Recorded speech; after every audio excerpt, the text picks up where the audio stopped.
अस्सलामु अलैकुम वरहमतुल्लाहि वबरकातुहू। सामीन व नाज़रीन, आज हम आपके सामने एक बहुत ही खूबसूरत वाक़या बयान करने जा रहे हैं। हज़रत गौसे आज़म का करामाती किस्सा। बगदाद का शहर सुबह की रोशनी में जाग रहा था। ठंडी हवा चल रही थी, अजानों की आवाज़ें फ़िज़ा में गुल रही थीं। इन्हीं पुरसकून गलियों में एक दयानतदार कसाब रहता था जिसका नाम फजल था। फजल बहुत साफ दिल और मेहनती इंसान था। हलाल तरीके से जानवर ज़िबा करता, कभी कम तोल कर नहीं देता, ना किसी को धोखा देता। लोग उसे ईमानदार कसाब कहते थे। उसकी दुकान आम दुकानों जैसी नहीं थी, अंदर पाकीज़गी रहती। एक दीवार पर हज़रत गौसे आज़म रहमतुल्लाह अलैह का नाम लिखा हुआ था, जिनसे फजल बेहद मोहब्बत करता था।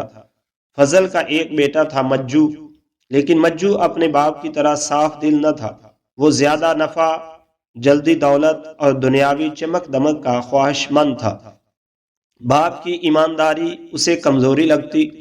एक दिन मज्जू ने कहा, अब्बा जान, आपकी ईमानदारी से हमें क्या मिला? सब लोग बीमार जानवर भी खरीद कर बेचते हैं और माल बना रहे हैं। हमारे पास तो पुराना घर है और गुर्बत। अफजल मुस्कुराया। उसके चेहरे पर ना गुस्सा था ना शिकवा, बस समझदारी की नरमी थी। फिर उसने कहा, बेटा, हराम कमाई से बनाया घर घर नहीं बल्कि कब्र होता है। इसमें सुकून नहीं, अजाब होता है। मज्जू हैरान हुआ और पूछा, कब्र कैसे? फजल ने जवाब दिया, जिसके घर में हराम का लुकमा जाता है, वहां से अल्लाह की रहमत निकल जाती है। दिल सख्त हो जाते हैं, औलाद बेअदब हो जाती है और घर की दीवारों में लड़ाइयां गूंजती हैं।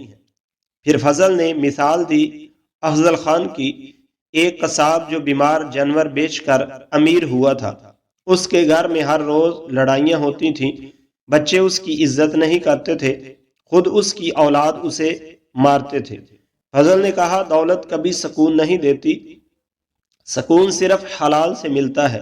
गुर्बत अजाब नहीं होती, ये इम्तिहान होती है। बातें सुनकर मज्जू सोचने लगा। फिर वो अपने दोस्त असलम के घर पहुंचा। अंदर से चीखने चलाने की आवाजें आ रही थी। असलम ने बाहर आकर कहा, ये मेरा बाप नहीं, अजाब है। असलम के बाप के सर से खून बह रहा था। उसने रोते हुए कहा, बेटा, ये सब मेरे गुनाहों का बदला है। मैं बीमार जानवर लोगों को बेचता था, इसीलिए आज मेरा बेटा मुझे मारता है। तुम खुशकिस्मत हो कि तुम्हारे बाप की कमाई हलाल है, वरना यही अजाब तुम्हारे घर भी आता। यह सुनकर मज्जू रो पड़ा। वो फौरन अपने बाप फजल के पास गया और उसके कदमों में गिर कर बोला, अब्बा जान, माफ कर दें, आज से मैं भी आपकी तरह ईमानदारी से काम करूंगा।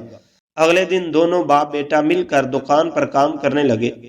मज्जू ने पूछा, अब्बा जान, आपने दीन की इतनी बातें कहाँ से सीखी हैं? फजल ने जवाब दिया, बेटा, ये सब मुझे हजरत गौसे आजम रहमतुल्लाह अलैह की सोहबत से मिला है। मैं हर जुमेरात इनका बयान सुनने जाता था। इनकी आवाज दिलों में उतर जाती थी। फजल बताने लगा, हजारों लोग उनकी महफिल में आते थे। मैं हमेशा आखिरी साफ में खड़ा रहता था, मगर यूं लगता था जैसे वो सीधे मेरे दिल से बात कर रहे हो। लोग महंगे तोहफे नजराने में लाते थे, लेकिन मैं गरीब था, मेरे पास कुछ नहीं था।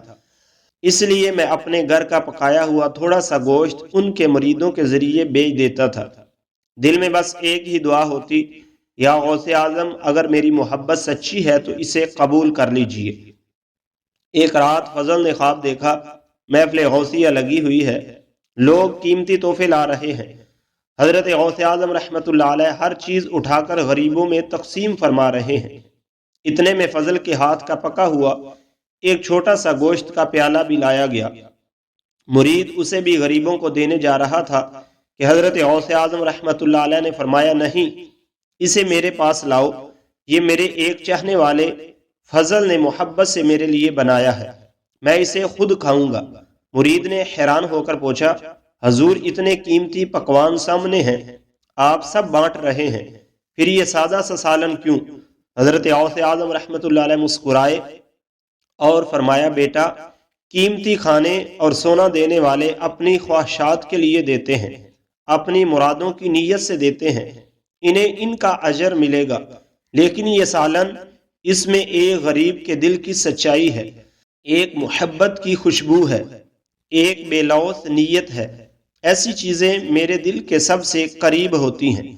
پھر انہوں نے وہ سالن تناول فرمایا، پانی زیادہ پیا اور محبت سے فرمایا، فضل اگلی مرتبہ سالن بناتے وقت مرچیں کم رکھنا۔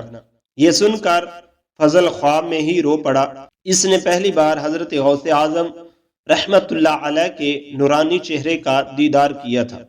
نتیجہ یہ واقعہ ہمیں سکھاتا ہے، حرام کمائی گھر کو جنت نہیں قبر بنا دیتی ہے۔ اللہ کے دوست دل کی نیت دیکھتے ہیں۔ سچی محبت کا ایک چھوٹا سا تحفہ بھی قیمتی ہوتا ہے۔ حلال کمائی میں برکت، سکون اور نور ہوتا ہے۔ انسان کی اصل امیری دل کی امیری ہے۔